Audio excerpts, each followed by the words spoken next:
Subscribe करें और bell दबाएं ताकि कोई खबर रह न जाए।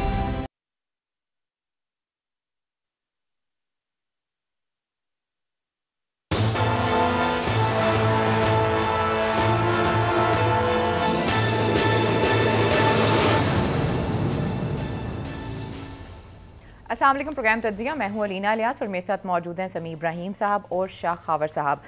प्रोग्राम में आज जो हम खबरें डिस्कस करेंगे उसमें एक जो खबर है वो ये है कि हफीज़ शेख के साहब के हवाले से और रज़ा बाक़िर साहब के हवाले से जो खबरें आ रही हैं वो ये आ रही हैं कि इन दोनों में से या तो दोनों चले जाएंगे या कोई एक जाएगा। इसके हक़ाइक़ क्या हैं और इमरान खान साहब किससे नाराज़ हैं, रज़ा बाक़िर से नाराज़ हैं या हफीज़ शेख साहब से नाराज़ हैं, इस हवाले से बात करेंगे। इसके अलावा डेट इंक्वायरी कमीशन जो कि हुसैन असगर साहब की सरबराही में काम कर रहा था और 6 महीने की डेडलाइन थी उसकी कि उसने अपनी जो रिपोर्ट है वो देनी है। अब 9 महीने गुजर चुके हैं, कुछ चीज़ें जो हैं उसकी बाहर आ रही हैं और लीक भी हुई हैं। कुछ उस हवाले से बात करेंगे कि कौन कौन से जो बड़े इंकशाफात हैं वो हो सकते हैं। इसके अलावा चीनी बहरान हम सबके सामने है, टीवी शोज़ के ऊपर हम टॉक शोज़ भी सुनते हैं। अब फोरेंसिक की जो रिपोर्ट आनी है उसके बाद क्या क्या हो सकता है, कुछ उस हवाले से बात करेंगे। जी समी साहब, कहाँ से आगाज़ करेंगे, रज़ा बाक़िर साहब की स्टोरी से, हफीज़ शेख साहब की स्टोरी से या किसी और स्टोरी से?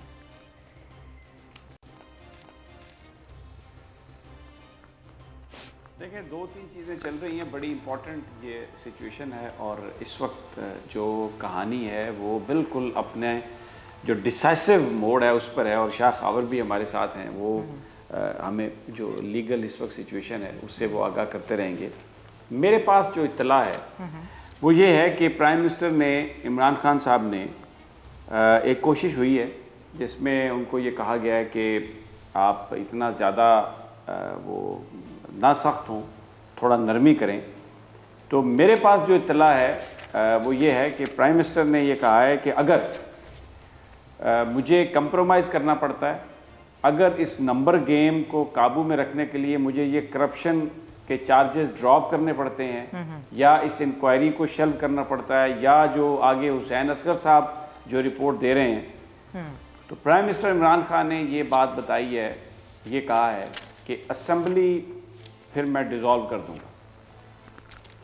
उन्होंने किसी तरह का भी कंप्रोमाइज़ करने से इनकार कर दिया और मेरे सोर्सेज मुझे ये बता रहे हैं कि ये जो पॉसिबिलिटी है असेंबली डिज़ोल्व करने की, इसका प्राइम मिनिस्टर साहब ने कहा है कि मेरे नज़दीक कोई इन चीज़ों की अहमियत नहीं है सिवाय इस चीज़ के कि जो करप्ट आदमी है उसको सज़ा मिलेगी, गवर्नमेंट वो नहीं रहेगा। उसकी वजह से अगर मेरी हुकूमत जाती है, मेरी नंबर गेम जो है तहरीक इंसाफ की ख़त्म होती है, तो मैं किसी दूसरी जमात का सहारा नहीं लूँगा, मैं किसी की तरफ नहीं जाऊँगा। फिर आप ये बात ज़हन नशीन कर लें कि नए इंतखाबात होंगे, मैं असम्बली डिज़ोल्व कर दूँगा, मैं असम्बली ये नहीं रखूँगा। ये तो प्राइम मिनिस्टर ने बिल्कुल मुझे बड़े इंतहाई जो रिलायबल रिसोर्सेज हैं उन्होंने ये बात अब से थोड़ी देर पहले बताई है और उन्होंने ये कहा है कि जनाब इस हवाले से कोई कंप्रोमाइज़ नहीं है। चाहे ये डेट कमीशन की रिपोर्ट है, चाहे चीनी के बहरान की है, आटे के बहरान की है, पॉलिटिकल क्लाउड, बिल्कुल मैं ना अहलों को भी बर्दाश्त नहीं करूँगा और ना ही मैं करप्शन बर्दाश्त करूँगा। आपको पता है अभी जो शहरयार अफरीदी साहब की वजारत भी, उनसे भी वो नारकोटिक्स कंट्रोल वापस ले लिया गया। तो खान जो है ना वो बिल्कुल ये तय कर चुका है कि जो भी पिछले 17, 16, 18 महीने में बहुत टाइम दिया, बहुत सारी चीज़ों को पकड़ा, अब जो चीज़ पिक्चर सामने आ रही है, अगर हुकूमत नहीं चल सकती, अगर ये जो माफियाज इतने ज़्यादा ताकतवर हैं कि ये इतना इस हद तक इनके पास ब्लैकमेलिंग है कि ये वज़ीर-ए-आज़म को भी थ्रेट कर सकते हैं, तो इमरान खान साहब कहते हैं कि ऐसी असम्बली को रखने का कोई फ़ायदा नहीं। अब कानूनी तौर पर क्या होगा, मुझे जो चीज़ है, मैं शाह खावर साहब से अगर आप मुझे इजाज़त दें तो मैं ये सवाल करूँगा कि इन हालात में जहाँ सोशल डिस्टेंसिंग है, इन हालात में जहाँ कारोबार बंद हैं, इन हालात में जहाँ पर एयरपोर्ट्स बंद हैं, अगर असम्बली डिज़ोल्व होती है तो इलेक्शन तो नहीं हो सकते, तो क्या कानूनी और आईनी क्या सूरत हाल बनेगी शाह खावर?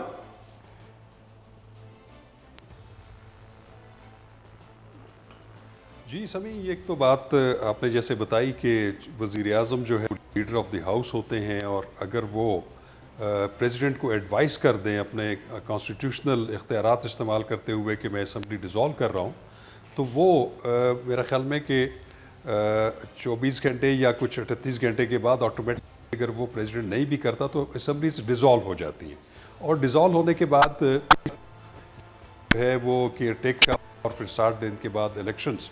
लेकिन जैसे आप फरमा रहे हैं कि ये हालात ऐसे हैं अभी जिस उससे गुजर रहे हैं इस एपिडेमिक से, और उसमें तो ये मुमकिन नहीं है क्योंकि सोशल डिस्टेंसिंग जो है वो इस वक्त बड़ी ज़रूरत है, और जब अगर नए इंतखाबात होंगे तो फिर उसमें सियासी।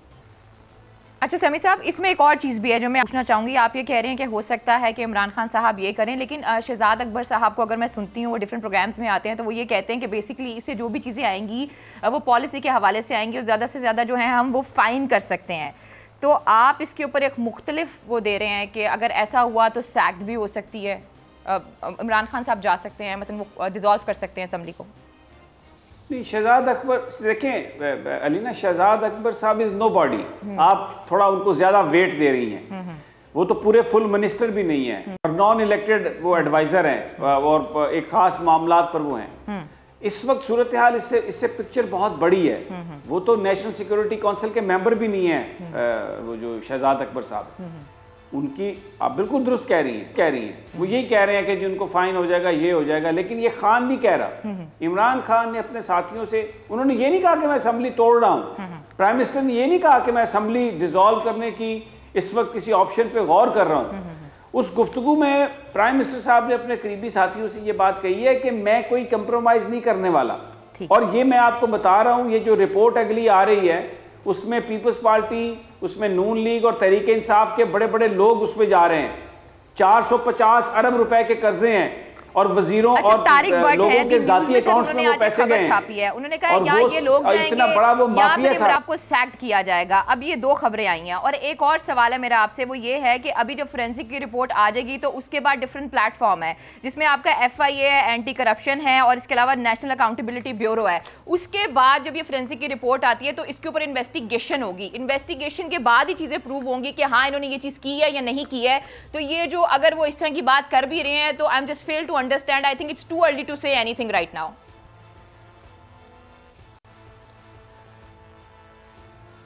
नहीं, ये आप इसको एनालाइज आप ठीक नहीं कर रही। देखें, एक रिपोर्ट आई FIA की जो गवर्नमेंट ने पब्लिक की है, ये कोई लीक नहीं है। उसके बाद आप देखें तबादले हुए हैं वजारतों में और उसके बाद लोग OSD बने हैं। अभी 25 को ये आएंगे तो अभी ये जो इंक्वायरी कमीशन है, मुझे आप ये बताएं अखलाकी तौर पर अगर ये इंक्वायरी कमीशन ये कह देता है जो इस वक्त हुकूमत का लोग हिस्सा हैं उनमें से 5-6 आदमी, क्योंकि ये पहले नून लीग का हिस्सा रहे, काफ लीग का हिस्सा रहे, पीपल्स पार्टी का हिस्सा रहे बहुत सारे लोग, कि उन कमीशन में इन्होंने ये काम किया है, तो मुझे ये बताइए कि क्या मीडिया और अपोजिशन और वो जो अखलाकी तौर पर वो गवर्नमेंट में रह सकते हैं? अगर वो गवर्नमेंट से रिजाइन करते हैं और ऐसी सूरत में नंबर गेम फ्लक्चुएट करती है तो प्राइम मिनिस्टर को ये कहा गया कि वो उस नंबर गेम की सूरत में हमारे पास फिर क्या हम करेंगे, तो नून लीग के लोग मिलाएंगे, फलां लोग मिलाएंगे। तो प्राइम मिनिस्टर ने कहा मैं हॉर्स ट्रेडिंग में नहीं जा रहा, मैं बिल्कुल हॉर्स ट्रेडिंग में नहीं जा रहा, मैं फिर इलेक्शन, फिर मैं असेंबली डिसॉल्व कर दूंगा।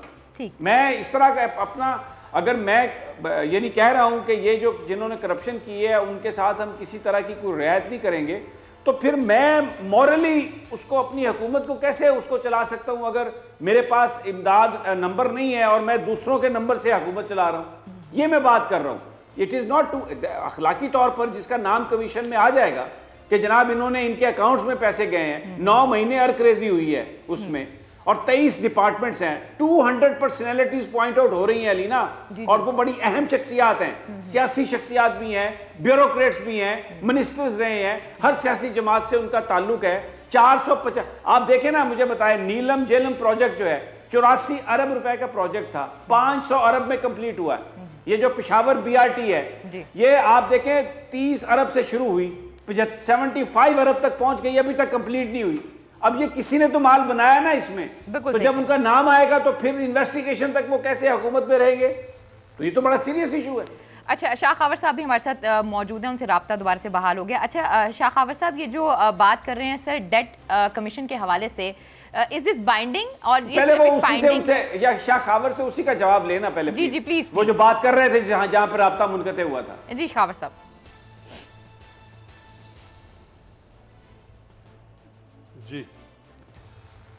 जी अलीना ये है, जैसे कि मैं बात कर रहा था कि वो तो प्राइम मिनिस्टर के पास एक आईनी इख्तियार है कि वो जिस वक्त चाहें, मसलन अगर आज वो एडवाइस कर दें, आज अगर एडवाइस कर दें प्रेसिडेंट को कि मैं असम्बली रिजॉल्व करने जा रहा हूँ, तो उसमें मुझे वो थोड़ा सा कन्फ्यूजन है, चाहे 24 घंटे हैं या 48 घंटे, उस मुद्दत के दौरान असम्बली डिज़ोल्व हो जानी है, क्योंकि ये तो उनके पास एक इख्तियार मौजूद है।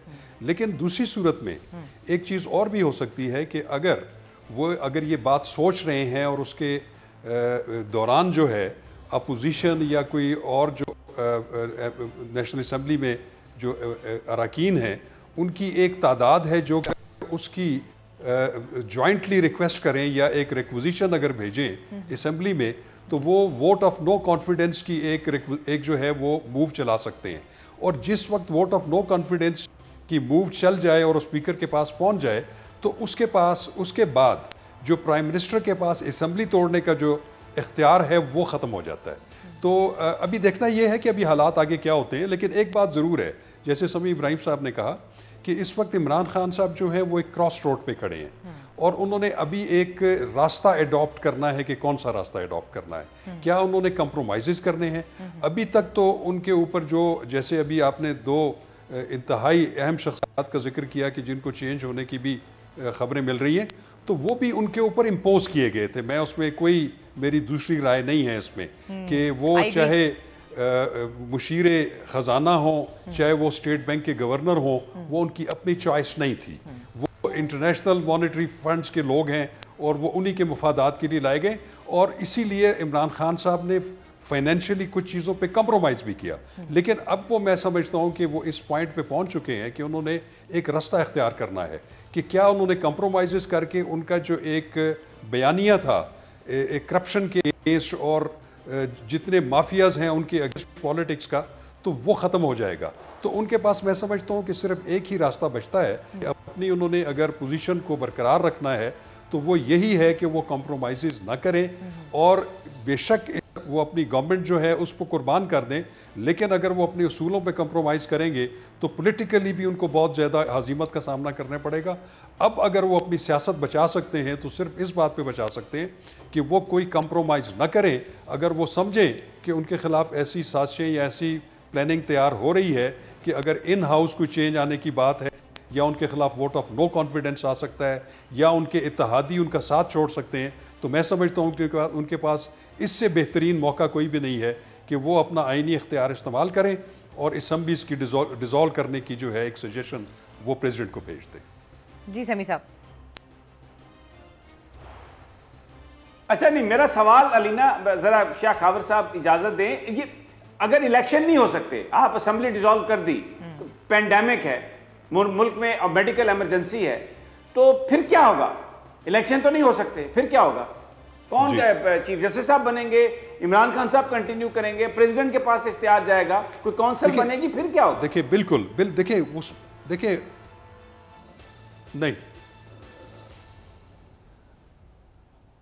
देखिए इसके बारे में आइन जो है खामोश है, क्योंकि ये भी आइन का तकाजा है कि अगर असम्बली डिज़ोल्व होती है तो एक जो मुअय्यना मुद्दत मुकर्रर है उसके दौरान नेशनल असम्बली के नए इंतखाबात होना ज़रूरी हैं। लेकिन उसके साथ आपको ये भी देखना पड़ेगा कि सेनेट जो है वो अपनी जगह पे कायम रहेगी। लेकिन जब भी ऐसा कोई आइनी डेडलॉक जो पैदा हो जाए या ऐसा अभाम पैदा हो जाए जहाँ पे आगे कोई आइन उसके बारे में कोई वजाहत नहीं कर रहा, तो उसके बाद एक ही तरीका रह जाता है कि वो जो सदर मुमलिकत हैं वो अपना एक आइनी इख्तियार इस्तेमाल करते हैं। वो फिर एक रेफरेंस जो है वो सुप्रीम कोर्ट ऑफ पाकिस्तान में उनकी राय लेने के लिए कर सकते हैं, जो कि ओरिजिनल जुरिस्डिक्शन है सुप्रीम कोर्ट ऑफ पाकिस्तान की, कि जहाँ पे भी कोई क्वेश्चन ऑफ लॉ हो, यहीं पे एम्बिग्विटी हो, तो उसमें अगर सुप्रीम कोर्ट से जो उनकी एडवाइजरी जुरिस्डिक्शन है उसको अगर इन्वोक करना हो, तो वो आइन में प्रेसिडेंट ऑफ पाकिस्तान के पास एक इख्तियार मौजूद है कि वो फिर ये सुप्रीम कोर्ट से रुजू करके उनसे वो राय लेंगे और उसकी राय के बाद जो है वो कोई आगे मामलात जो है आईनी चल सकते हैं। आप कह रहे हैं कि अब जो अगर ये सिचुएशन, अगर ये सिनेरियो बनता है तो फिर ये सुप्रीम कोर्ट ऑफ पाकिस्तान तय करेगी, उसे ही करना पड़ेगा क्योंकि आइन इस हवाले से खामोश है। तो ये बड़ा एक इम्पॉर्टेंट और पाकिस्तान की तारीख में एक बड़ा डिसाइसिव मोड़ है। करप्शन के जो बड़े बड़े नाम थे, प्राइम मिनिस्टर के साथ थे, हुकूमत के साथ ही थे, खुद हुकूमत ने वो इन्वेस्टिगेशन कराई और 25 अप्रैल को फोरेंसिक आ रहा है। और अब इस वक्त जो सूरत हाल है उसमें नज़र ये आ रहा है कि प्राइम मिनिस्टर बिल्कुल नहीं टस से मस हो रहा है और वो कह रहे हैं कोई इस पर कंप्रोमाइज़ नहीं करूँगा, जो मेरा आवाम से वादा है, जो मेरा एक मैनिफेस्टो था, जो मेरा नारा था, उस पर मैं रहूँगा। अलीना, आपके पास खबर है, मुझे पता है, आप आज सारा दिन इसमें डिग आउट करती रही हैं कि ये हफीज़ शेख और जो रजा बाकर साहब हैं, governor state bank of Pakistan, इनका भी आपस में कोई झगड़ा है। बाय द वे फैटफ ने बहुत बड़ी एक पाकिस्तान को रियायत दी है, आपको पता है? वो जो रिव्यू है 5 महीने के लिए उन्होंने खुद से आगे कर दिया है पाकिस्तान का। तो वो एक जो IMF है उन्होंने ऑलरेडी एक बहुत बड़ा रिलीफ दे दिया है। अब ये हमें बताइए, जरा समझाइए। तो बेसिकली जो खबरें हैं वो रजा बाकिर साहब के हवाले से और हफीज शेख साहब के हवाले से आ रही हैं। तो ना रजा बाकिर साहब जा रहे हैं और ना ही हफीज शेख साहब जा रहे हैं, क्योंकि अगर आप हफीज शेख साहब की बात करें, अगर वो चले जाते हैं तो कौन सी ऑप्शन उनके गवर्नमेंट के पास इस वक्त रह जाती है? सिर्फ असद उमर साहब की रह जाती है और मेरा नहीं ख्याल कि असद उमर साहब को वो लोग वापस लाएंगे। जहाँ तक रजा बाकिर साहब का सीन है, उनके बारे में खबरें आ रही हैं कि उनको निकाल दिया जाएगा। तो उनकी जो पोस्टिंग है वो टेन्योर पोस्टिंग है और कोई ऐसा तरीका कार नहीं है कि उनको निकाला जाए। हाँ, अलबत्ता गवर्नमेंट की जानिब से ये कहा जा रहा है इनडायरेक्टली कि आप रिज़ाइन कर दें। इमरान खान साहब बहुत नाराज़ हैं रजा बाकिर से। उसका रीज़न ये है कि आपको पता है कि पूरी दुनिया में इंटरेस्ट रेट जो है वो कम किया गया है।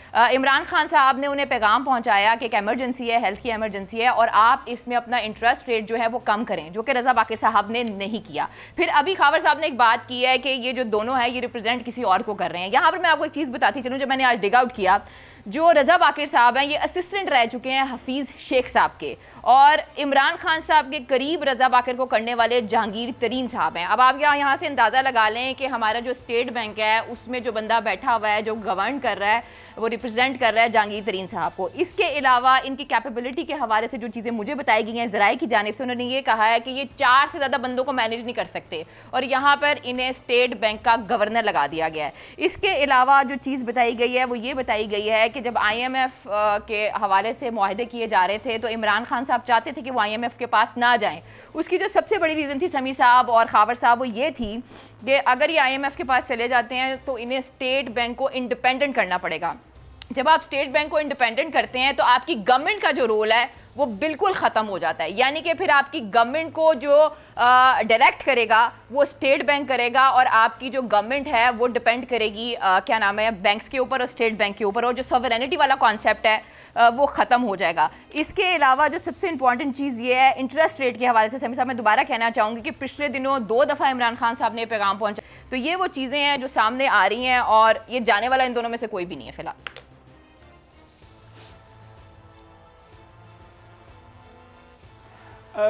अलीना, मैं ये बात से एग्री करता हूँ कि इंटरेस्ट रेट के हवाले से प्राइम मिनिस्टर चाह रहे थे, लेकिन उसमें थोड़ा सा इशू है कि बहुत सारी इधर हॉट मनी है, तकरीबन 3-4 बिलियन डॉलर्स की, अगर वो निकलती है तो हमारा इसके ऊपर बात हुई थी कि जो हॉट मनी का कॉन्सेप्ट लाने वाले हैं ये जनाब रजा बाकिर साहब ही लेकर आने वाले हैं और इसका जो मकसद था ये था इन्फ्लेशन को कंट्रोल करना। इन्होंने ये किया, इन्होंने कहा कि आप एक स्पेसिफिक अकाउंट खोलें और उसके अंदर $100 बिलियन का जो है ना आप उसमें पैसे भेजें और उसको आप चेंज कराएं पाकिस्तानी मनी में।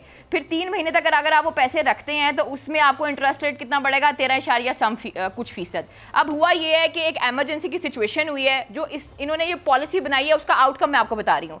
जो एक एमरजेंसी की सिचुएशन आई है तो लोगों ने अपने पैसे निकालना शुरू कर दिए हैं, तो आपके जो फॉरेन रिजर्व हैं वो वैसे गिर गए हैं। तो अब ये जो इन्होंने पॉलिसी बनाई थी ये एक नाकाम पॉलिसी है जिसकी वजह से इमरान खान साहब बार बार रिएक्ट कर रहे हैं।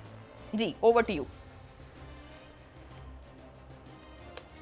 नहीं, ये देखें, ये पॉलिसी नाकाम, मैं खैर बिल्कुल एक जो प्योर इकोनॉमी की वो डिबेट में नहीं जाना चाहता। पॉलिसी इसलिए नाकाम हो रही है ये सारी सूरत हाल कि इस वक्त पूरी दुनिया के ऊपर जो कोरोना है उसने अटैक किया है। दुनिया की स्टॉक मार्केट उड़ गई है, दुनिया की इकोनॉमी उड़ गई है।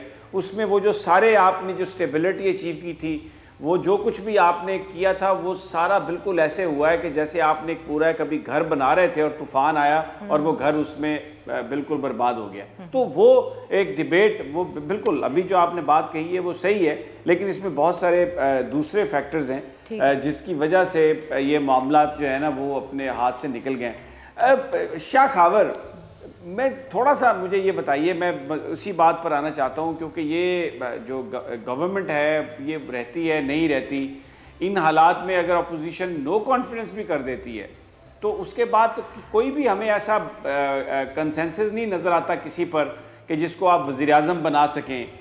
तो ये तो एक बड़ी, एक तो कोरोना की वजह से बिजनेस बंद है, हर चीज़ बंद है, ऊपर से ये पॉलिटिकल इंस्टेबिलिटी जो है, इसमें तो चॉइसेस जो है वो बहुत कम होती जा रही हैं। तो अपोजिशन कैसे रिएक्ट करेगी? व्हाट डू यू से?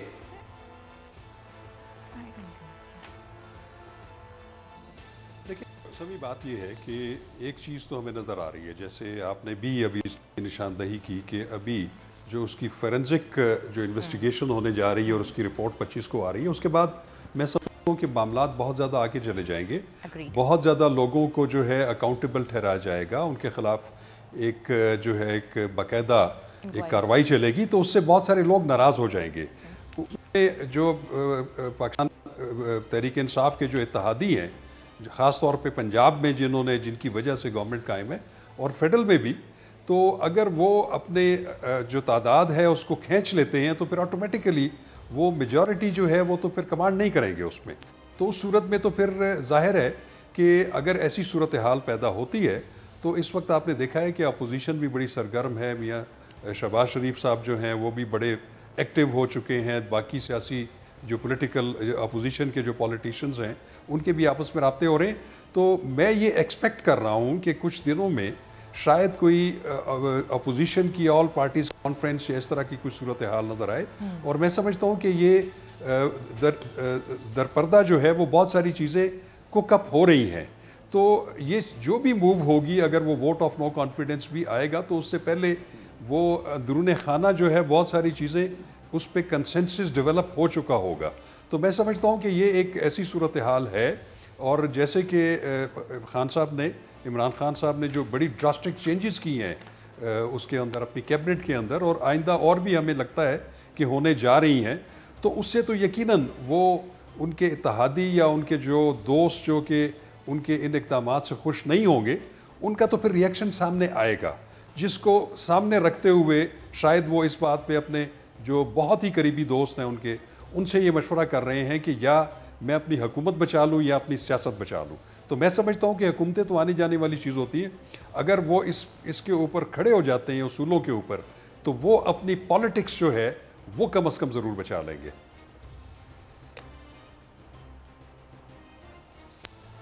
अच्छा शाह खबर, इस वक्त जो सूरत हाल है इसमें देखें, MQM का कोई शुगर स्कैंडल से ताल्लुक़ नहीं है, मैंगल साहब का कोई ताल्लुक़ नहीं है, बलूचिस्तान अवामी पार्टी के लोगों का कोई ताल्लुक़ नहीं है। अगर शुगर स्कैंडल में आया मामला तो वो चौधरी साहबान का आया, और उन्होंने मोहन सलाई साहब ने उसको वेलकम किया कि जी अब बड़ा अच्छा है, अगर आप तहकीकात करें, बिल्कुल फोरेंसिक आए, सामने आए, दूध का दूध पानी का पानी हो।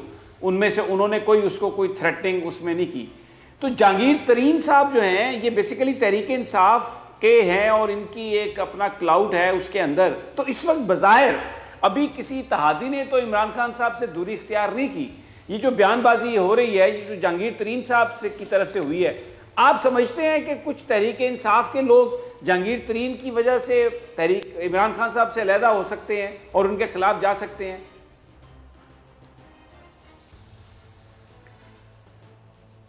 देखिए, मैं नहीं समझता। उसकी वजह यह है कि ये बात तो बिल्कुल रोज़ रोशन की तरह आया है कि पाकिस्तान तहरीक इंसाफ जो है वो तो सिर्फ इमरान खान साहब के इर्द गिर्द घूम रही है, और कोई भी मैं नहीं समझता कि उनकी मौजूदगी में वो जहांगीर तरीन साहब के साथ या किसी और ग्रुप में शामिल होने की कोशिश करेंगे। मुझे एक ब्रेक लेनी है, मैं चाहूंगी आप अपनी बात कंप्लीट कर लीजिएगा, जब मैं ब्रेक से वापस आऊंगी। आप कह रहे हैं कि आपको लगता है ऐसा नहीं होगा, लेकिन जहांगीर तरीन साहब 2-3 दिन पहले जहांगीर तरीन साहब ने फरमाया है कि बेसिकली जो पार्टी की तंजीम साजी की गई है और जो चेंजिंग्स लेकर आए हैं, जो इलेक्टेबल की सियासत कराई है, वो जहांगीर तरीन साहब ने कराई है। और PTI को अगर आप गौर से देखें तो आपको नजर आता है कि 80% जो लोग हैं वो इलेक्टेबल्स ही हैं। अगर जहांगीर तरीन साहब जाते हैं तो साथ इलेक्टेबल्स को भी लेके जाएंगे, कुछ लोग ये भी सोचते हैं। खैर जी, प्रोग्राम में वक्त एक छोटी सी ब्रेक है, जब ब्रेक से वापस आते हैं तो मजीद भी बात करते हैं। Stay with us.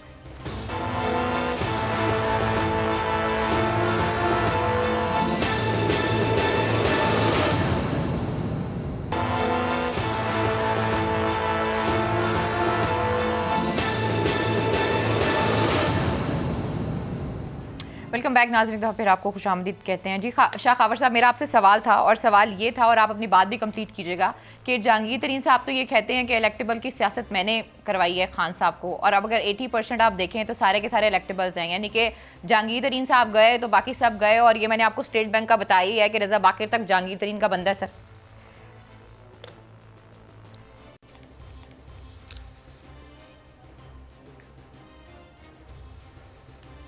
जी देखिए, बात यह है कि जहांगीर तरीन साहब, इसमें कोई शक नहीं है कि उन्होंने बड़ा एक कलीदी रोल अदा किया है गवर्नमेंट बनवाने में और इलेक्टेबल्स को इकट्ठा करने में, या जो एक कौमी असम्बली में जो मेजॉरिटी जो एक कॉन्स्टिट्यूट करने के लिए उनका एक बड़ा अहम रोल है। और इसी तरह सेनेट के इलेक्शंस में भी, और उसके बाद भी जब vote of no confidence chairman senate के ख़िलाफ़ आई, उसमें भी उन्होंने एक बड़ा भरपूर रोल अदा किया। लेकिन ये रोल उस वक्त, उनका रोल आप आइसोलेशन में नहीं देख सकते। उन्होंने जो भी रोल अदा किया वो उन्होंने इमरान खान साहब को असिस्ट किया है, इमरान खान साहब की मुआवनत की है उनकी कंकरेंस के मुताबिक। अब देखना ये है कि अगर जहांगीर तरीन साहब उनके ख़िलाफ़ कोई मूव चलाते हैं या पार्टी के अंदर कोई ग्रुप बनाते हैं, तो उसमें देखना ये होगा क्या वो पहली सूरत हाल तो और थी, चूँकि उसमें इमरान खान साहब की सपोर्ट या उनकी रहनुमाई या उनकी पैटर्नेज उनको हासिल थी। क्या वो इंडिपेंडेंटली इतना बड़ा काम कर सकते हैं कि इतना बड़ा डेंट डाल सके लोगों की वफादारियाँ चेंज करने के हवाले से, वो भी जो इस वक्त पार्लियामेंट में मौजूद है, कौमी असम्बली में मौजूद है। तो हाँ, ये इस चीज़ को आप खारिज अज़ इम्कान करार नहीं दे सकते कि अगर वो क़ुव्वतें जो कि इस वक्त तक या कुछ अर्सा पहले तक या अभी तक इमरान खान साहब को सपोर्ट कर रही हैं, हाँ, अगर वो अपना हाथ वहाँ से उठा लें तो फिर शायद उससे आप ये एक राय कायम कर सकते हैं कि वो किसी हद तक कुछ उन लोगों को जिनको वो ख़ुद लेके आए हैं पार्लियामेंट के अंदर, उनकी वफादारियाँ किसी हद तक वो चेंज कराने में कामयाब हो सकते हैं। अदरवाइज़ मैं ये समझता हूँ कि इंडिपेंडेंटली वो, चूँकि इमरान खान साहब की इतनी एक अपनी पार्टी के अंदर इतनी ट्रैवलिंग पर्सनैलिटी है कि उनकी मौजूदगी में मैं नहीं समझता कि अगर उनको किसी और तरफ से कोई पुष्ट पनाही ना हो तो वो इंडिपेंडेंटली, मैं नहीं समझता कि वो इतना बड़ा इनकी नंबर गेम में डेंट डाल सकते हैं तहरीक इंसाफ में। जी समी साहब। अच्छा, एक अलीना मुझे इजाज़त दीजिएगा, मैं शाह खावर से एक सवाल करना चाहता हूँ। ये जो सारी सब्सिडी वाला मामला हुआ, शुगर का, आटे का, और फिर ये रिपोर्ट आई FIA की, इसमें इसका जो इम्पैक्ट आम आदमी पर, शाह खावर आप एक सारी ज़िंदगी पॉलिटिकल वर्कर रहे हैं, यानी जो सब्सिडी का कॉन्सेप्ट है, ज़रा आप तसव्वुर कीजिए कि ये सारे हुक्मरान लोग हैं, मुख्तलिफ़ औकात में सियासी जमातों से इनका ताल्लुक़ है, और सब्सिडी मिलती है अमूमी तौर पर उस कारोबार को जो नुकसान में जा रहा हो। तो ये शुगर मिल का कारोबार है, अरबों रुपए से वो मिल लगती है, ये कहते हैं कि ये बिज़नेस जो है वो खसारे में जा रहा है, और फिर उस खसारे को पूरा करने के लिए हुकूमत से सब्सिडी लेते हैं, लेकिन हर साल के बाद, 2 साल के बाद एक और मिल लग जाती है। ये कैसा कारोबार है कि जो नुकसान में जा रहा है और सिर्फ हुक्मरान ख़ानदान ही करता है, और फिर उसके बाद उनकी मिलों की तादाद में इजाफा होता है। ज़रा इससे कंपैरिजन मैं कर रहा हूँ कि जिस तरह अब ये कोई सरकारी शुगर मिल कोई सरकारी इदारा नहीं है, प्राइवेट लोगों के बिजनेसेस हैं। अब हम बाज़ार में जाते हैं, वहाँ पर हर तरह की दुकानें हैं, तो उनको तो कोई सब्सिडी नहीं मिलती है। मैं मिसाल देता हूँ कि इस वक्त पेंडेमिक है, कोरोना है, सारे कारोबार बंद हैं, उन कारोबार ने अपना रेंट भी देना है, जो वहाँ पर उनके मुलाजमीन काम करते हैं, बहुत सारे एक्सपेंसेस हैं। कोई किसी तरह की उन प्राइवेट बिजनेसेस के लिए सब्सिडी नहीं है, हुकूमत की है ही नहीं कोई।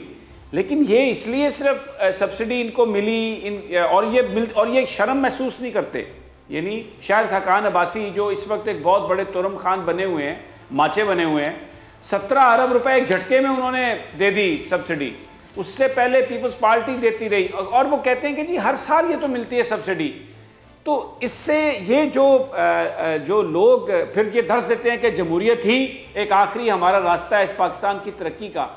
तो ओवरऑल ये जो सारी करप्शन की कहानी सामने आई है इतना बड़ा, पाकिस्तान के लोगों पर इसका क्या इम्पैक्ट होगा? ये जो सियासतदान है इनके साथ कोई वो जो एक मोहब्बत का रिश्ता, या जिनको ये समझते हैं लोग, आप समझ रहे हैं कि वो समझेंगे कि यही हमारी मुकद्दर को बदलने वाले हैं, ज़िंदगियों को बदलने वाले हैं, ये जो सब्सिडी की दास्तान है, इसने इनको नंगा नहीं कर दिया, इनको एक्सपोज नहीं कर दिया कि ये कितने जालिम और बेहिस लोग हैं।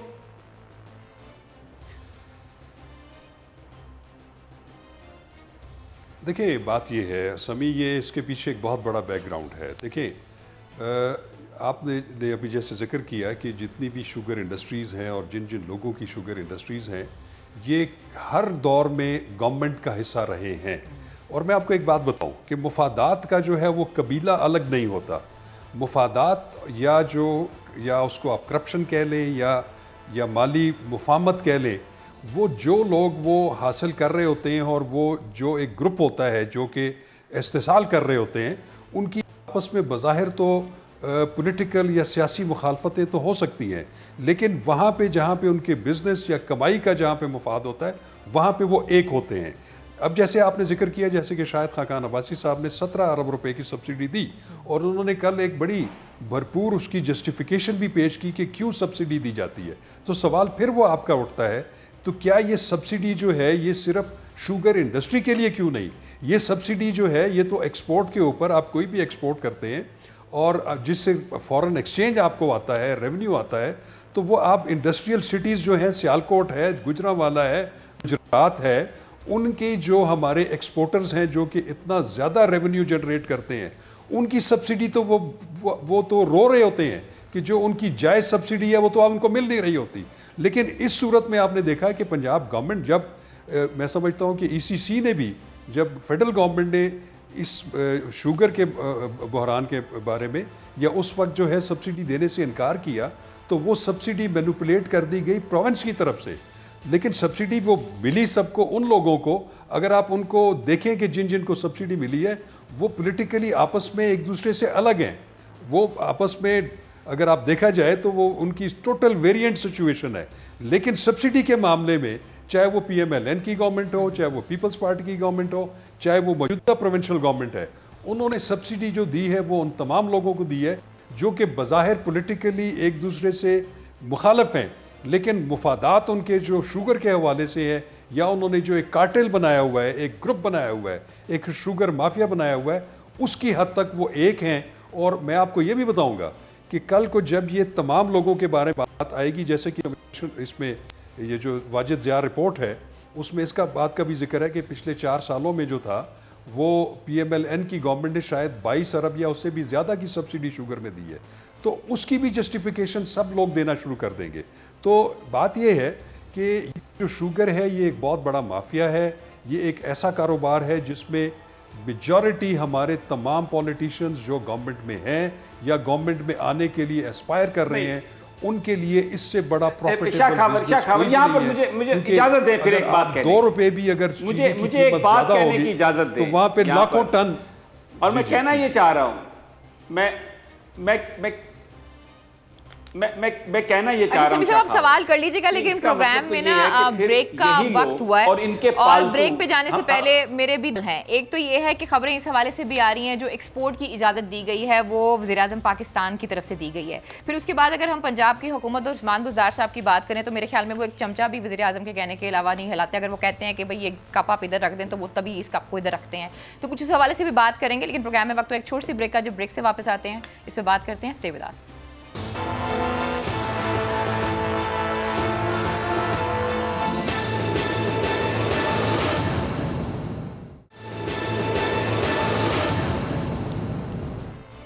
वेलकम बैक नाज़रीन, फिर आपको खुशामदीद कहते हैं। और समी साहब, आप ही PTI की, मेरा मतलब है खान साहब की पोजीशन इस हवाले से ज़्यादा वजाहत के साथ बयान कर सकते हैं कि अगर खान साहब जो वज़ीर-ए-आज़म पाकिस्तान है वो एक्सपोर्ट की इजाज़त दे देते हैं, और उस्मान बुज़दार साहब के बारे में यही परसेप्शन है लोगों का कि वो एक चीज़ भी इमरान खान साहब के इल्म में लाए बगैर नहीं करते, तो थोड़ा इसका भी जवाब दीजिएगा। और काबीना में जो रद्दोबदल हुई है उसके हवाले से हुकूमती वज़रा का ये कहना है कि ये पुरानी चल रही थी और इसका इससे कोई ताल्लुक़ नहीं है।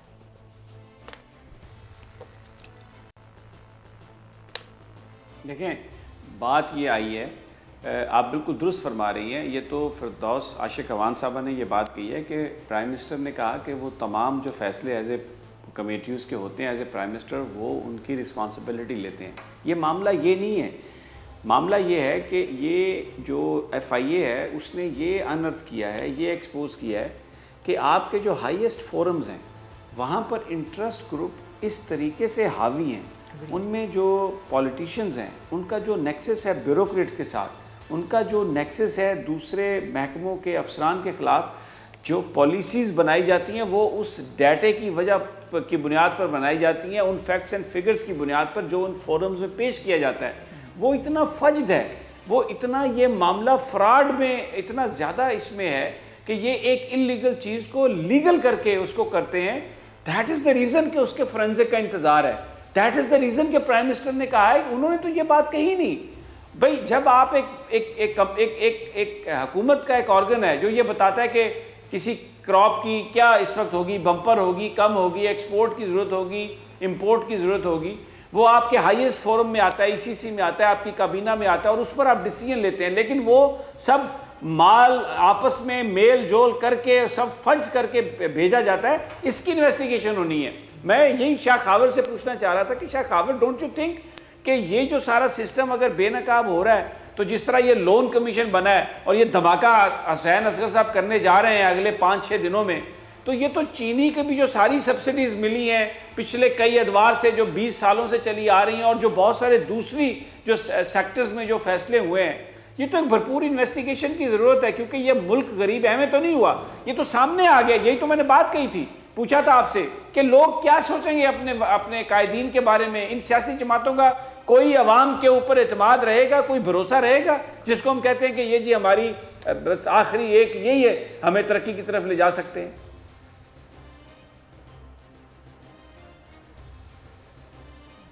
देखिए, ये जो हुसैन असगर कमीशन जो है वो भी बड़ा इम्पॉर्टेंट है, और वो मैं समझता हूँ कि वो उसका अनअर्थ होना बड़ा ज़रूरी है, और उसमें आवाम को इस बात का पता होना चाहिए कि किन लोगों ने, किन ग्रुप्स ने, किन शख्सियात ने जो है वो अपना इन्फ्लुएंस इस्तेमाल करके लोन्स राइट ऑफ करवाए हैं, और किस तरीके से अवाम का पैसा जो है वो उनको दे के माफ़ कर दिया गया, और उसके पीछे क्या क्या उसके अवामिल थे और क्या उसके पीछे मोटिव्स थे।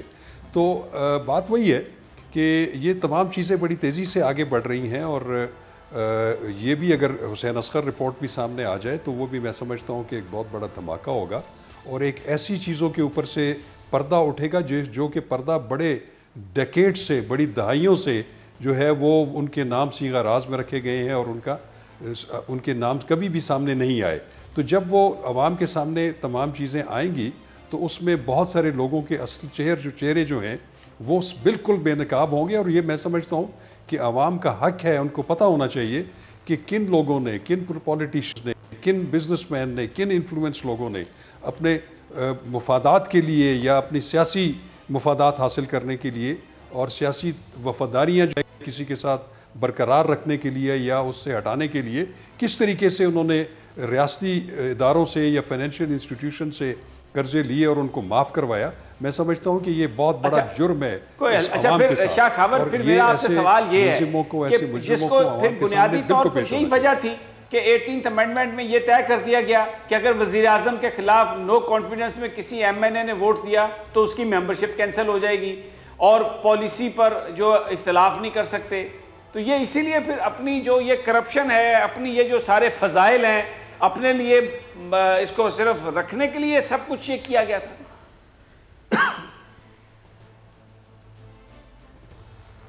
देखिए, वो एक अलग डिबेट है। 18वीं तरमीम के बारे में तो बहुत सारी चीज़ें हैं जो कि अभी भी ये समझ आ रही हैं कि उसमें बहुत सारे ऐसे इख्तियारात जो थे जो कि वफाक के पास रहने चाहिए थे, वो सूबे को मुंतकिल कर दिए गए। बिल्कुल आपने ठीक कहा, वो अलग डिबेट है, और मसला ये कि हमारे प्रोग्राम का वक्त जो है वो खत्म हो गया। लेकिन अगर ये रिपोर्ट जो है वो पकी है तो चीज़ें जो है वो फर्दर इन्वेस्टिगेशन की तरफ जाएंगी, कुछ लोग ये सोचते हैं। खैर जी, शब बारात की आज रात है, आप सब लोग अल्लाह से माफ़ी मांगे और दुआ करें कि अल्लाह हम पे रहम करे। हम तीनों को इजाज़त दीजिए, अपना बहुत ख्याल रखिए। अल्लाह निगहबान।